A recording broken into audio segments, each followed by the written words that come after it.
Hello বন্ধুরা, কালকে ভাইপোর বিয়েতে আমরা সবাই কলকাতা গেছিলাম।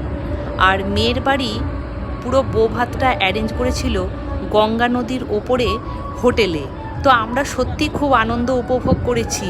আর ওই জাহাজের বা হোটেলের ওপর থেকে পুরো গঙ্গাটাকে দেখছি, আর কি সুন্দর জাহাজগুলো সাজানো দাঁড়িয়ে আছে। আমরা খুব এনজয় করেছি সবাই মিলে। আর আমাদের এই টিম যেখানেই যাব খুব আনন্দ করব। তো অনেক বিয়েবাড়ি দেখেছি, এই বিয়েবাড়িটা একটু অন্যরকম লাগলো, খুব ভালো লাগলো, খুব আনন্দ উপভোগ করেছি। এই দেখো সব খাওয়া দাওয়া শুরু করে দিয়েছি, একদম ওপরে আমরা ঠিক হোটেলের ওপর থেকে দেখছি, খাওয়া দাওয়া করছি। দেখো কত সুন্দর সাজানো গুছানো, মানে চারিদিকেই শুধু দেখছি জল আর জল। মানে এত ভালো লাগছিল দৃশ্যটা, বলে বোঝাতে পারবো না। আর চতুর্দিকে শুধু জাহাজ দাঁড়িয়ে আছে। তো এই বিয়েবাড়িটা আমার কাছে একটা অন্যরকম একটা আনন্দ উপভোগ করেছি, খুব ভালো লেগেছে বিয়েবাড়িটা।